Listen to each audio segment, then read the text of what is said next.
You've started over more times than you can count. The gym, the diet, the business idea, the savings plan, the morning routine, the promise to yourself that this time would be different. And for a few days, maybe even a few weeks you were consistent, you were committed, you felt like a different person. Then something happened, you missed one day, or life got busy, or you just stopped feeling it. And just like that, it was over. So you blamed yourself, your willpower, your discipline, your character. But here's what nobody ever told you. Consistency was never a personality trait. It was never something you either have or you don't. It is a system, and you have been trying to run that system without understanding a single thing about how it actually works. Let's start with the biggest lie productivity culture ever told you. Motivation gets you started, discipline keeps you going. You've heard this 1,000 times, and it sounds right, it feels right, but it is fundamentally wrong about how the human brain actually operates. Here's the truth. Motivation is not a fuel, it is a feeling, and feelings by their biological nature are temporary. Motivation is produced by your brain's dopamine system. When you imagine starting the gym, launching the business, beginning the new chapter, your brain releases dopamine in anticipation of the reward. That anticipation feels like motivation. It feels like drive. It feels like this time is different. But dopamine released in anticipation drops sharply once the novelty wears off, usually within 3 to 14 days. This is not weakness, this is neurochemistry. The gym feels exciting on day one because it's new. Your brain is flooding with dopamine for a novel experience. By day 10, it's no longer novel. The dopamine drops, and what felt like effortless motivation suddenly feels like dragging yourself through concrete. You didn't lose your motivation. Your brain stopped finding the activity novel enough to reward with dopamine. This is why every January the gym is packed and by February it's empty. Not because people lack discipline, because the neurochemical reward for novelty has expired and nobody taught them what to replace it with. Now here's where identity comes in. In the 1960s, a plastic surgeon named Maxwell Maltz noticed something strange about his patients. He would perform a surgery, fix a nose, repair a scar, correct a feature the patient had been self-conscious about their entire life, and he expected them to feel better immediately. The physical problem was solved. But many of them didn't feel better, they still felt the same way about themselves, they still had the same insecurities. Some even insisted the surgery hadn't worked when objectively it had. Maltz became obsessed with this. Why didn't the external change create an internal one? What he discovered, and what modern psychology has since confirmed, is that human behavior doesn't follow external change, it follows internal identity. You don't act according to what you've done, you act according to who you believe you are. This is why people who lose weight on a diet often gain it back. Not because the diet failed, but because they never changed their identity. They still saw themselves as someone trying to lose weight, not as someone who simply lives this way. The moment the diet ended, the old identity reasserted itself. This is why someone can quit smoking for months and then pick it back up after one stressful event. Because at the identity level, they were still a smoker who wasn't smoking, not a non-smoker. Your behaviors are not the problem. Your self-concept is the script your behaviors follow. And this connects to something even deeper.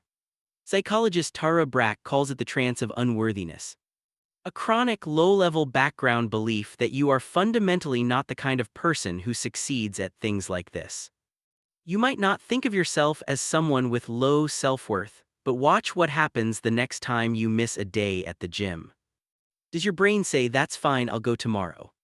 Or does it say, "See, I knew I couldn't do it. This is what always happens, I always quit"?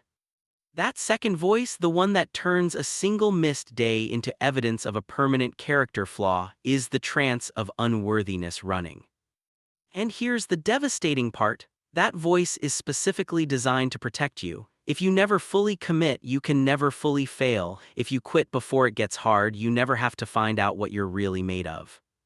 Your inconsistency is not laziness, it is self-protection dressed up as self-sabotage. There's one more piece to this that almost nobody talks about. The all-or-nothing trap. Research from the field of behavioral economics shows that humans evaluate outcomes not in absolute terms but relative to a reference point. This is called loss aversion. When you miss one day at the gym, your brain doesn't evaluate it as one missed day in a long journey. It evaluates it as a deviation from the perfect streak you were building, and deviating from perfect feels like losing something. And here is the crucial finding from loss aversion research: losses feel approximately twice as powerful as equivalent gains. Which means missing one day feels twice as bad as the good feeling from the days you didn't miss. So your brain concludes the streak is broken, the perfect run is over, there's no point continuing from a compromised position. And you quit not because you're weak, because your brain just experienced what felt like a significant loss, and cutting your losses felt more rational than continuing. This is why the most dangerous moment in any consistency journey is not the beginning, it's the first missed day. So what actually builds real consistency? 3 things that work with your brain's actual operating system, not against it. The first is identity anchoring. Stop setting behavior goals, start setting identity goals. The difference is this: a behavior goal says I will go to the gym 4 times a week. An identity goal says I am someone who takes their health seriously. When you miss a day with a behavior goal, you've failed the goal. When you miss a day with an identity goal, you've just had an off day. The identity is still intact. Every action you take is a vote for the kind of person you believe you are. You don't need a perfect record. You need enough votes in the right direction that the identity starts to feel true. Ask yourself not what do I want to achieve, ask who do I want to become, and then ask what would that person do today. Even a tiny version of it counts. The person who goes to the gym for 10 minutes on a bad day is casting a vote for their identity. The person who stays home is casting a vote against it. The second is the never miss twice rule. This one reframes the most dangerous moment in any consistency journey: the first missed day. You will miss days. This is not a possibility, it is a certainty. Life happens, energy drops, circumstances change. Missing a day is not failure. Missing 2 days in a row is the beginning of a new pattern. So the rule is simple: you are allowed to miss once, you are never allowed to miss twice in a row. This takes the pressure off perfection, which removes the all-or-nothing trap, while still maintaining enough structure to prevent the identity drift that happens when you take a week off and suddenly you're someone who used to do that thing. 1 miss is an event, 2 misses is a choice, 3 misses is a new habit. Never miss twice. The third is minimum viable consistency. The reason most people quit is not because the habit is too hard, it is because the version of the habit they committed to was too big for real life. You committed to an hour at the gym 6 days a week, but real life only reliably gives you 20 minutes 4 days a week, so the moment real life shows up, the habit collapses.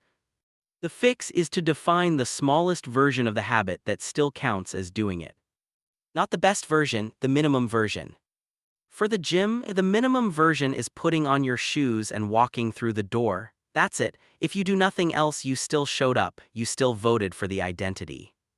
What usually happens is you walk through the door and do more, but even on the days you don't, you kept the streak. You maintain the identity. You never gave your brain the signal that this is something you quit.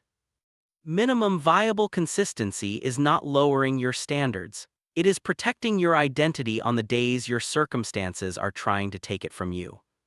Here's the thing about consistency that nobody in productivity culture will tell you. The goal was never perfect behavior, the goal was never an unbroken streak, the goal was never to become a machine. The goal was to become someone who keeps coming back. Not someone who never falls, someone who always gets up. That's not a motivational line, that's the neurological reality of how identity is built. Every time you return after missing, you are literally rewiring your brain. You are creating a new piece of evidence that you are the kind of person who doesn't quit. The return matters more than the streak. You are not inconsistent because you are weak. You are inconsistent because you were given the wrong model of how consistency works. You were told it was about motivation, it's about identity. You were told it was about discipline, it's about system design. You were told missing a day meant you failed, it meant you're human. The person you're trying to become doesn't have a perfect record. They just never stopped trying to get there. Consistency was never about never falling, it was always about what you do next.